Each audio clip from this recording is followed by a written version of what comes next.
Good morning and welcome to the May 28th, 2019 Division of Drinking Water webinar. We're joining you on Tuesday today. Hope everybody had a great Memorial Day weekend and is fully relaxed and ready to come back to work today and start with us and start off this shortened work week with us. Today we have Gary Rager, who is the Cross Connection Control Program Manager for the Division of Drinking Water, in to talk about some of the upcoming changes to the cross-connection control implementation we have in the state, as well as some of the options and things we have available to help water systems with their cross-connection control program. In addition to that, we have Deani Wood, a Division of Drinking Water alumni for a woman, who is here to talk about some of the things we put on the website. Many of you may have worked with Deani in the past, and it's great to have her back on the third floor for this brief time. Launching into some announcements, we have a new staffer in the Division of Drinking Water. Luke Trudel has just joined us from the Division of Air Quality as the new Lead and Copper Rule Manager. Prior to joining the Department of Environmental Quality here in Utah, Luke worked in Wisconsin as an environmental sanitarian, where he was responsible for lead in schools in Wisconsin, as well as level 2 assessments and sanitary surveys. He's been here about a week. He's jumped wholeheartedly into the program and is learning it as fast as can be expected, and has already made one trip to Vernal through a snowstorm, which is a Division of Drinking Water staff rite of passage. So he's well on his way. Luke lives in Salt Lake with his wife, Emily. He loves the outdoors here in Utah. He's a huge Wisconsin sports fan. So I immediately disliked him as a Packers fan, and as a Bears fan, I have strong issues with that. Look for a significant amount of trash talk come football season coming from the Division of Drinking Water. But anyway, if you see Luke around at any conferences or trainings, please say hi to him, introduce yourself, and welcome him to the Utah drinking water community.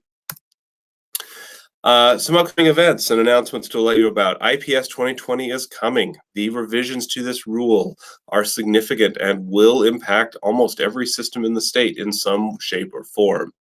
To try and lessen the pain, we are doing trainings all over the state. These dates are set. The locations are still sort of being decided and may fluctuate. They will be in those general areas. But Cedar City is set for July 16th. Nephi or Mount Pleasant on August 1st. Salt Lake City, likely at the Division of Drinking Water, August 7th. And Logan area on September 17th. Those, if you can, please make it a priority to attend one of these trainings. They will prepare you for 2020, and so that your system is not caught behind compliance come around when that rule takes effect. The way we're structuring these trainings is that the training will take place in the morning. You'll show up, we'll go through a PowerPoint, we'll do the normal training that you're used to, and the afternoon is a workshop where we will sit down with Water Systems Division of Drinking Water staff as well as rural water staff. We'll be on site to look at what your IPS report will look like with the new changes to the rule. We can talk about strategies to how to fix it, the process of correcting deficiencies, making sure that our information is correct. If you need more time to fix a significant deficiency or to address that, we can talk about creating corrective action plans, which if you need more information on that, check out the April webinar where I went over enforcement and what is a CAP or what is a corrective action plan and how that will impact your system. Please look at these. If you have more information, contact Jennifer Yee in our office, and she can help keep you up to date about where the final deadlines are for those. You can also consult the Utah Rural Water Association training site section on their website, and those will be up to date. Additional upcoming trainings not related to IPS 2020. The Utah Rural Water Association is hosting their System Security and Defense Forum in Bluffdale on May 30th, not May 23rd, which is over.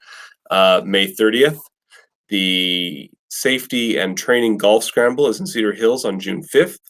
The Drinking Water Source and Watershed Protection Forum is in North Salt Lake on June 12th.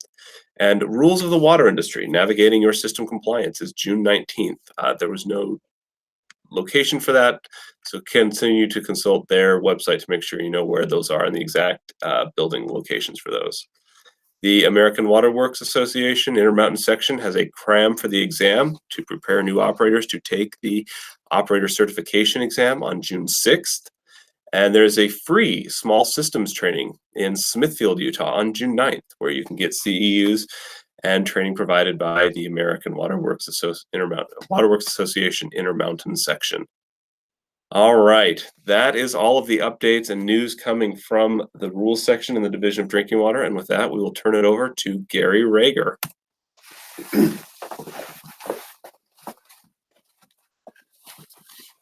All right, good morning, everyone, and thanks, Colt, for the opportunity to present to our water systems, our cross-connection control program. Just a little background on me, not to blow my horn, but just kind of give you guys an idea of where I'm coming from when, the way I run the program and some of the rule changes. I worked for a water system for 30 years. A majority of it was implementing the cross-connection control program. So there was things I needed as an operator, and that's why I'm trying to get out to the water systems now. I've also been involved with training. I taught the backflow assembly tester course down at Utah Valley University for several years. So I've got a well-rounded background in cross-connection control and backflow prevention.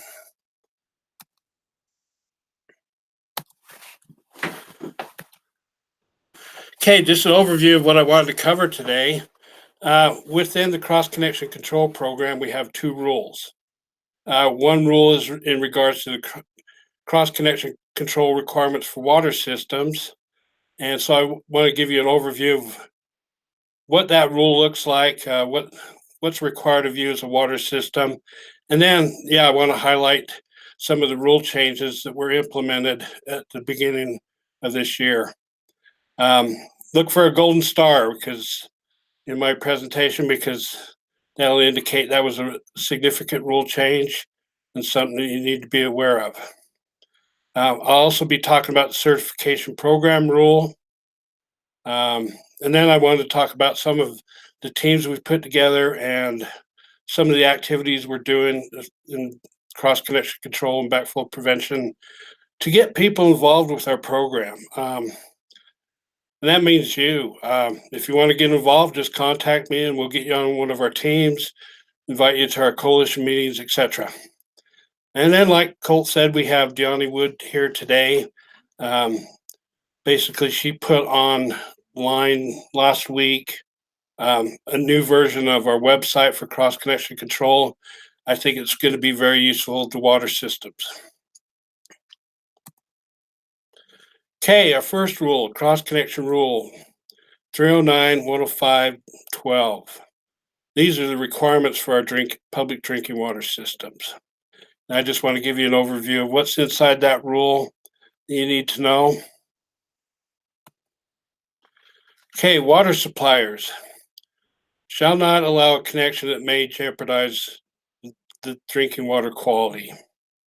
And that would involve cross connection. If you look in our little graphic here, we have a fire hydrant that was hooked up to some propane tanks to flush the propane tanks out. We've cross-connected our water system with something that's harmful to our water system. And you can see what the results of that were.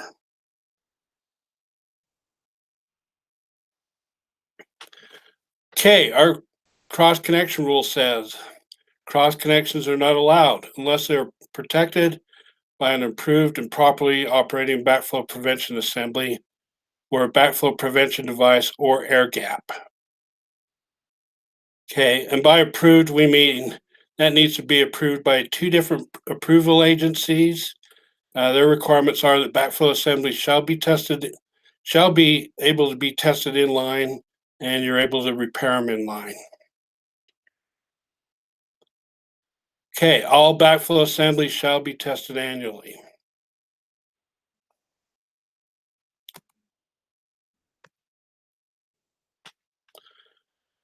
Okay, cross connections. they're protected under the plumbing code adopted by the state of Utah. Currently, you need to be aware that we are using the 2015 International Plumbing Code. Be aware July 1st, 2019, we will go to the 2018 version of the International Plumbing Code.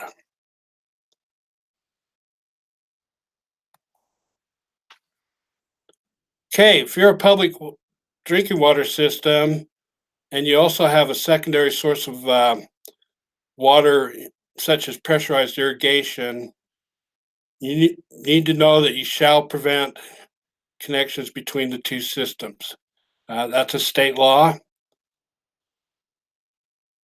So if you do have pressure irrigation in your system, it would be good for you to get out and assess your service connections, make sure nobody's cross-connected the two systems on their landscape irrigation systems, etc.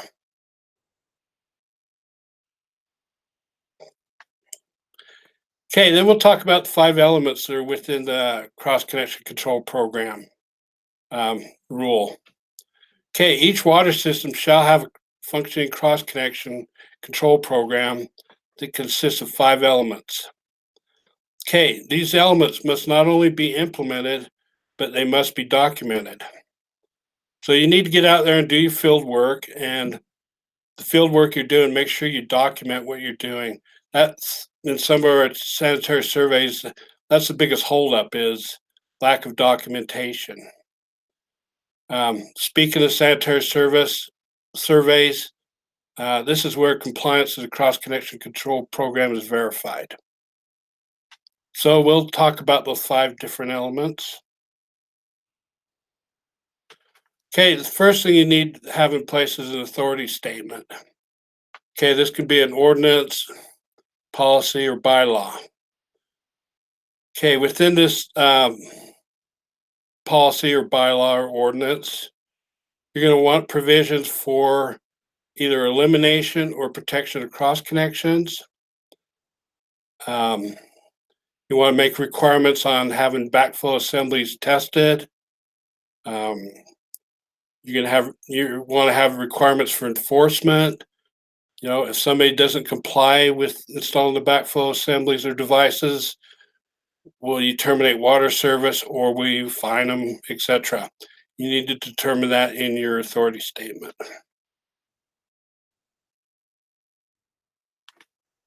Okay, the second element, and I think is the most effective, is going to be the backbone of your program, is how well you educate your public on cross connection. So it is required that you have some type of public education and public awareness in place. Some of the things you can do is put this information on your website. You can provide your customers with flyers and brochures.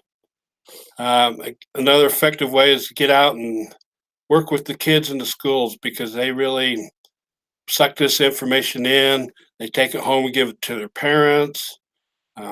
They dog their parents until their parents comply. So it's really effective.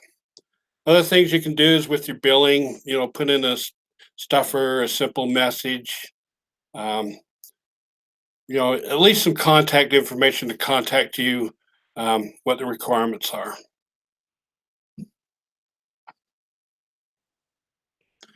Okay, record keeping. Okay, all your activities you're doing with your cross connection control program, you want to make, like I said, you want to make sure you document that.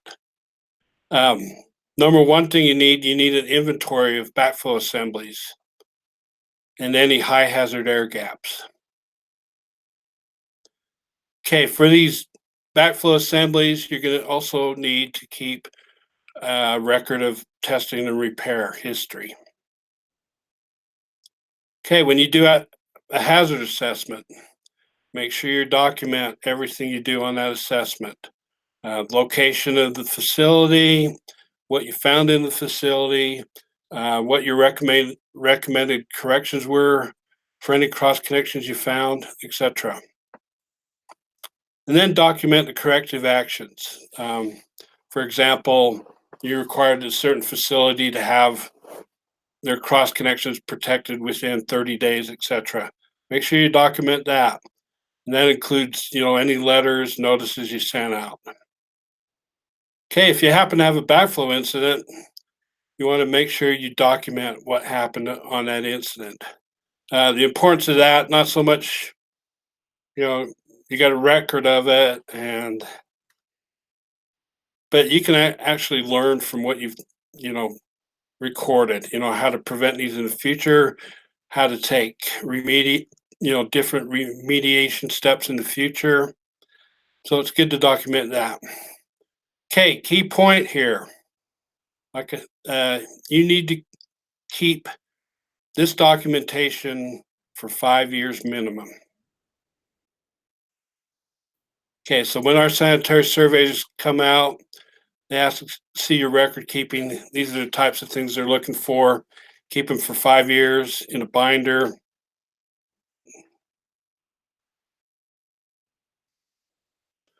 Okay, ongoing enforcement and activity. Okay, to show that you got an ongoing program, etc., you need to show that you are having your customers correct cross connections. You're having them test backflow prevention assemblies. You want to show that you're notifying customers of their responsibilities.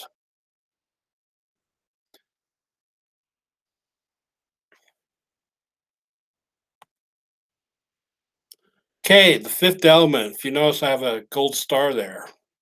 Um, Up until this year, the the rule basically read adequately trained staff, which was very vague. Um, some of the training they said was acceptable was a backflow 101, which is basically a 2 or 3 4-hour class. Like I said, I come from a water system. I ran a cross connection control program, and like I said, I've been doing it for over 20 years, and I'm still learning. So you know, um, we didn't feel that was adequate training for what we needed out there in the field.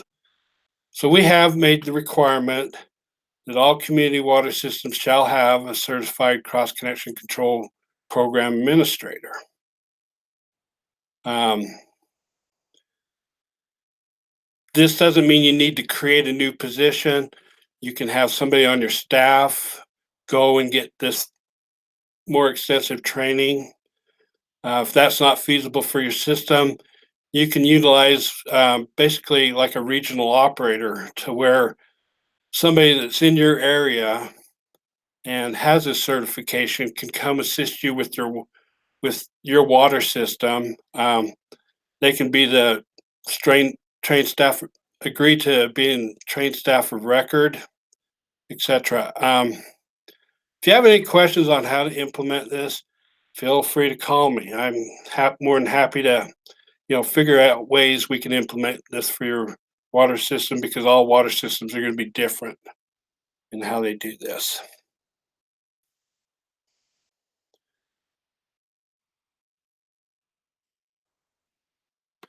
Okay, there's a graphic that shows the compliance schedule of when this is required to be implemented. Community water systems 500 and above, you would be due by December 31st, 2020. That's basically a year and a half away. Community water systems um, below 500, their compliance date would be December 31st, 2022, which just is almost 4 years off. Um, this gives time. These would probably be our more remote community water systems. This gives us time to populate those areas with certified individuals, so that we can use that regional operator method of satisfying that requirement. As far as other water systems like non-transient, non-community, and transient non-community, um, their training would basically be the same. It'd be, you know, ongoing training, attend a backflow 101, etc. If you look under compliance date, I put at director's discretion. If they do have a complexity or health hazard issue, at the director's discretion, they may be required to have a certified program administrator for their water system.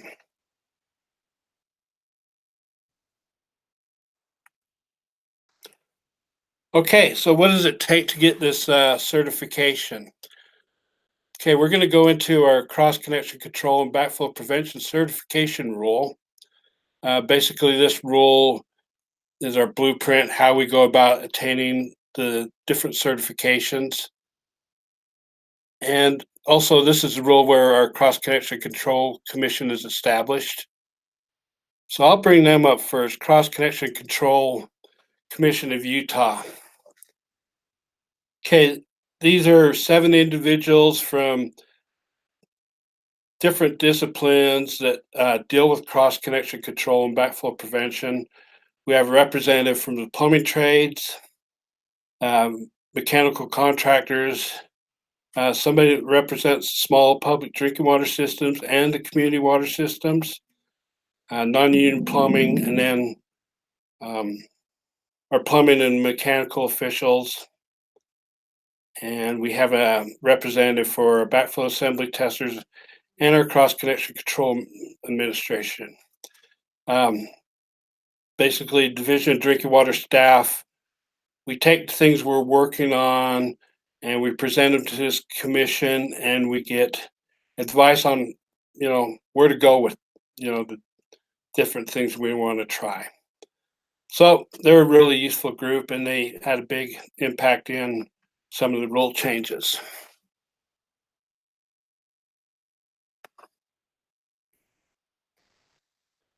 Okay, Goldstar again. Previously in the cross connection control program, we had a grade 1 backflow technician, a grade 2 backflow technician, grade 3 backflow technician. And we were getting some confusion on, if you're a water system, which certification you should get. Because they figured, a grade 3 is superior to a grade 1, when in reality they're equal in weight in their importance to the program. So rather than grade 1, grade 2, we just decided to spell it out. If you're administrating a cross-connection control program for water system, you're going to be called a cross-connection control program administrator certification. Okay, if you're an individual that tests backflow assemblies, rather than a grade 2, you're now a backflow assembly tester. And the scope of the backflow assembly tester is only testing backflow prevention assemblies. If you're going to get involved in repair, installation, you'll need additional licensure from Doppel. Also, a backflow assembly tester certification is not sufficient to satisfy the certified staff for a cross-connection control program.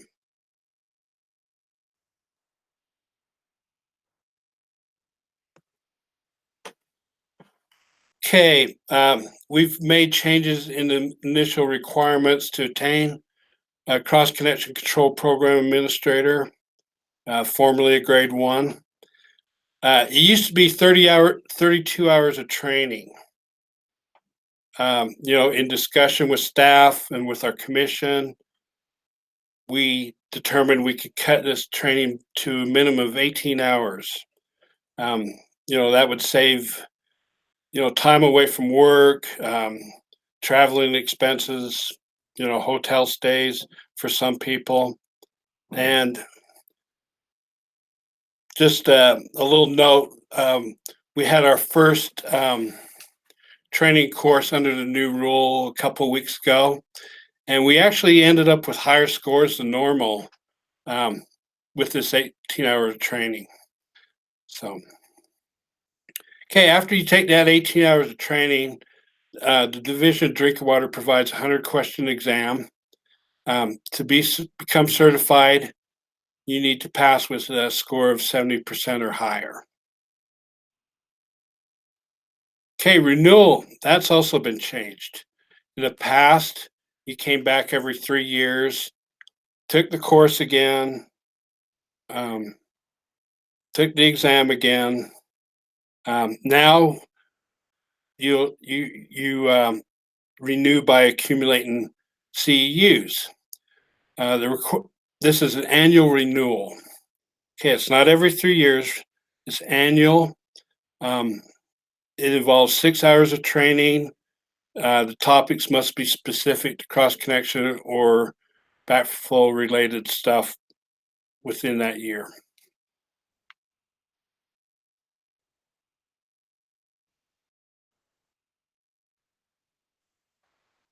Okay, for those of you that have been certified, um, we are going to honor your certification to the certification date on that certificate. Here's a little graphic to show you when you will start implementing your CEU program for renewal. Okay, for those of you that expire at the end of this year, you should have started accumulating CEUs as of January 1st. Those CEUs become due on December 31st, 2019. For those that expire in 2020, you're going to begin your CEU program at the start of next year, 2020. And within that year, accumulate 6 hours by December 31st, 2020. Another new change is the renewal date. Typically, it's been December 31st in the past.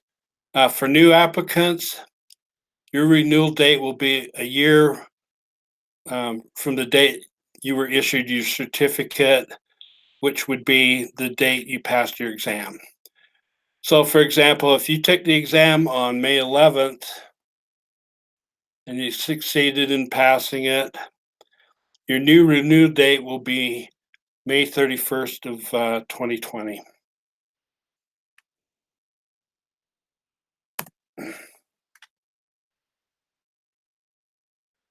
Okay, backflow assembly tester requirements. The initial requirements haven't changed. You're still required to take a 32-hour course, and that's followed up with a written test and then a performance examination in order to get your certification for backflow assembly tester. Expiration is going to be, again, this is a change here, every 3 years from the date of issuance. So this will reflect more with what was on your ABPA card. For example, let's say you certified for backflow assembly tester on, again, May 11th, 2019. Your expiration date will be May 11th of 2022. So it would be 3 years from the date you succeeded with your exam. A change in renewal requirements. You're no longer required to take a recertification course. If you feel comfortable with your skills and your testing, you can go straight to the written and performance examination. We highly recommend you continue to take that research course if you haven't been active, but we just want to let you know it's not required if you're comfortable. Okay, now the fun part, this is where you can get involved, be part of the program. Our cross-connection control activities and teams.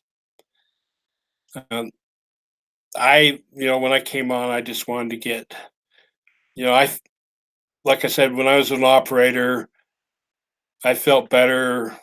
I learned more when I was, became part of the program, participated with other people, better networking, um, more resources to, learn new things, etc. How people do different things for their programs.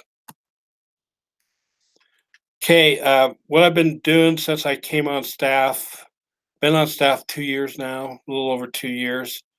I started having backflow coalition meetings. Basically, this is where I different geographical areas. I'd break the state up, and I'd just go visit, and I'd invite people from those areas to come to these meetings. Wasn't really formal training. It was just, let's get everybody around the round table and let's talk about what our needs are with the cross connection control program. Like I say, a lot of the feedback I got from these meetings went a long ways towards what we did with some of the rule changes. Um, Typically, they're 2 to 3 hours long. I've been working with having more coalition meetings in the metro area, like Ogden, Salt Lake, Provo areas. This year, I hope to expand into southern Utah and eastern Utah to provide these meetings. I mean, we've had a lot of fun with them. I've got people that they're out there networking, and they're like grateful for these meetings because they've met people that they can go to and compare notes with. I do give CUs for attending these meetings. These CUs will go towards that program administrator certification.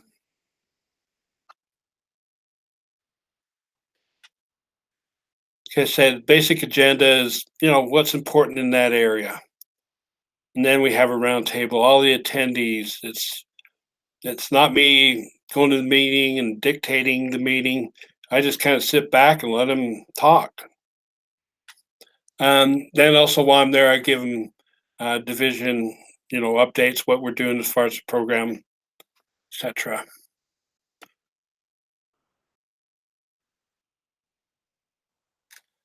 Okay, another way I am getting people involved in the cross connection control program, and what I like to say is, yeah, I'm building these teams, but they're not all-star teams. I want people that are new to the program to participate on these teams, as well as my experienced people, um, because I we learn what we need from our inexperienced people. What their needs are. Um, we avoid assuming that everybody knows this program. At this point, I've created 3 teams.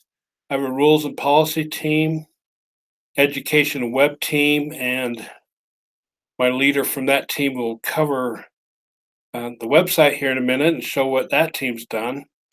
Um, then I have my certification and training team that's kind of worked on the program administrator certification. Okay, so what the rules and policy team, basically what they do is they review, our current rules and, see where we need changes. We just, discuss where we want to go with the program. One of our big projects this year will be reviewing the cross connection control program of Utah document, just to make sure that's updated, clean it up a little, make it a little more readable for you water systems, because this is basically your guidance manual of how to run your program. Okay, we also review plumbing code and amendment changes in the state of Utah, so that we make sure we implement those changes into our cross connection control program.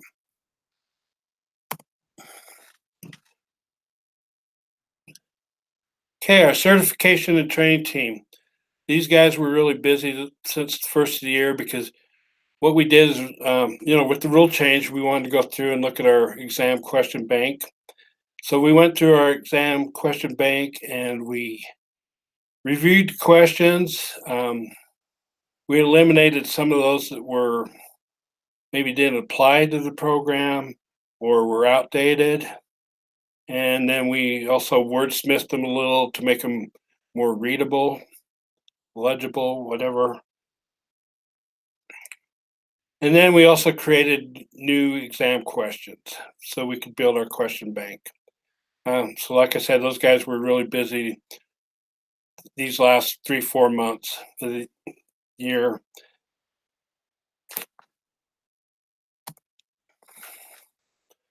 Okay, then we have our education and web team. Basically, this group of people were water system operators that were running cross connection control program, and I called them in and I said, "Hey, what kind of tools do you guys need? What would be useful to our water systems out there?" So Yanni's going to talk about a lot of that with her presentation, show you what this team came up with. We're also able to develop the Backflow 101 online. So for you water systems that are in more remote areas, it'll save you some traveling to get to training seminars, etc. And you'll cover that. So with that, I will turn it over to the leader of that team.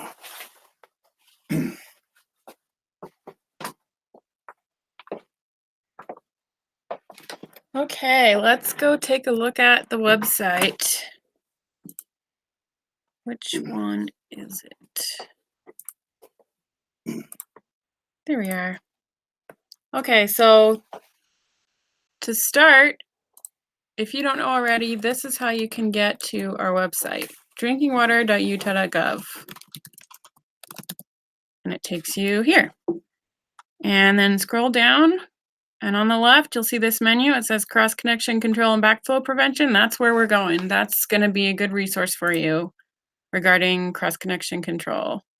So let's just start on the main menu of that portion of our website here. So this is all new. If you've been to the old page, you might remember it was just one page and it kind of had a whole bunch of information just right on the page. This has been broken out into categories, and based on who you are over here on the left, you'll find what you need a little faster. So we'll just start on this main page. Over on the right, you've got some really helpful database buttons that take you right to our database to search commercially available backflow technicians or all backflow technicians, and that database is really useful. So those buttons are right there on the main page right here for you. And then you can get to the other pages from here near these pictures if you want, or you can follow the menu on the left. Let's just go to the next page here, rule updates. This page is helpful for understanding the recent changes to the rule. And it's even got some of the diagrams that Gary just showed you in this webinar. So check this out if you need to get a little clearer on what the rule changes are. The next page in the menu here on the left is rules, policies, and regulations. Let's go there. This will get you to the actual rules where you can read and educate yourself on what they actually say. And there's some guidance for you here too. And there's the International Plumbing Code and some updates to the rule to be aware of. And the next page is for program administrators. So let's go there. This is going to be your hub if you're a program administrator for all things that concern you. So you can go see the rule. You can see how to become certified. We'll expand that real quick. It's got a diagram showing you your certification cycle. And it's got, step by step exactly what you need to do to get certified as a program administrator. Let's minimize that one. And you've also got recertification. Open that up. It's got this diagram again, and it's going to walk you through what to do to renew. And then it's also got a link to the water systems tools page because those tools might be helpful for you as well. But for now, let's go to the for backflow testers page here on the left. It looks really similar to the for program administrators page. If you're a tester, come here. You'll see all you need to know. It's got the same kind of accordions here for you to open. Tells you step by step how to become certified and how to recertify. Step by step. Oh, look, we've got to fix that. Step 1 and step 3. Skip step 2.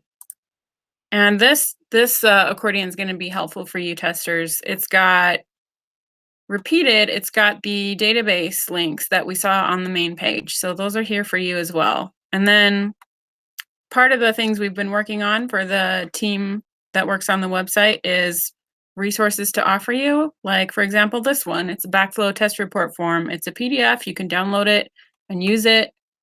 You might already have one. You might get ideas from looking at this one. And then there's some website and organizations for you to look at as well. So it's a good resource for testers. Now let's go to For Water Systems over here on the left. This is where you go if you're a water system. It's got, again, the links to the database to look up stuff. That's pretty helpful. And then it's got the 5 elements required of water systems. These are templates and education for you. And then more templates. We've actually provided some forms, site inspection report form templates for you to look at. There's like a simple one and a medium one and a complicated one. Let's just look at the simple one real quick. This is to print and use if you need it or if you want to change yours that you're already using. Let's look at all 3 just for fun. So you can see they're all different. We tried to choose ones that were varied. Let's look at this last one. Yeah, so you can choose those and use them if you want. They're on here under For Water Systems and then templates. And there's also a public outreach pamphlet you can use and download and send to people. And we're probably going to be putting more templates on here as we think of them. So, and if you have ideas for things you'd like to see on these pages, just contact Gary, let him know. You can even join the team that works on the website if you want. This is, again, just some websites and organizations that might be helpful to you. And then over here, the next page is the commission. We already talked a little bit about it. This is where you can find out when the next meeting is, and you can come to these meetings, right? Anyone can come, right? But you have to RSVP because it's kind of, difficult to get in here a little bit. But yeah, you can see the next meeting. You can browse the minutes and the agenda of past meetings if you want. And let's go to the next page. This is for the Backflow Coalition. It's just telling you what we do with the Backflow Coalition. There's a flyer. You can put it up if you want to for other people to come and see. And there's the meeting calendar to find out when the next meeting is and where it is. So that's available to you as well over here on the Backflow Coalition page. The next page is all about those teams he was just telling you about. Let's go there. This is an overview of the 4 teams that he's got so far. So you can see who's on each team if you want. Open these little lists up. Oh, 3 teams, excuse me. And almost the best for last is Backflow 101 over here on the left. Let's go look at that. This is for those of you who need trained staff credit, and you can do this online now. All you do is go through each of these PDFs and study them and watch this video. Then once you've studied up and read through all these, you can take the quiz. And let's just open it real quick just so I can show you what it looks like. It's all online, and there's even water operator CEU credit if you want it. And this quiz is not just for those who need trained staff credit. You can also use it to educate, office support staff who doesn't understand backflow maybe or needs a little introduction, and it's free. And it's just online over here on Backflow 101. And let's just go back to the main page and show you all the pages we just looked at. Almost all of them are linked also from this main page. So you can start here, or you can just use the left-hand menu, get to what you need. And that's about it. That's our new website. Hope it's really helpful for everyone. Thank you both. I can't tell you that how often, especially in enforcement, we see questions about cross-connection control and those 5 elements when they pop up. And individually, they are 10 points right now in IPS. And I think they jump to 25 each on the next on 2020. It's a The last draft I saw was 25 points for all. for all. It was all or nothing, Okay. or all or you got 25 against you. Yeah, and then I know that one of the number one requests we've had for training and from systems who have compliance issues is to have the backflow 101 online. That has been a huge issue. It will tie into that. So thank you both for coming in. I've been trying to get Gary to do one of these for a while, and now we've finally locked him down today. If you have questions about your CEUs, those will be available via the standard link now. It's just the same. Did you help set up the Vanity? It's like ceu.utah.gov. Yeah, maybe. You can go to the same link and you'll just select this one. Gary, you got your questions to Donnie? I do. All right. So the questions should be up there today. You should be able to get those CEUs ready to go. If you have questions on any of this, contact Gary about the Cross Connection Control Program, myself about any back webinars or upcoming webinars. We have a good lineup coming. Hopefully, I'll let you know when the next one is, but it'll be sometime in June. Thank you all and welcome back to the work week.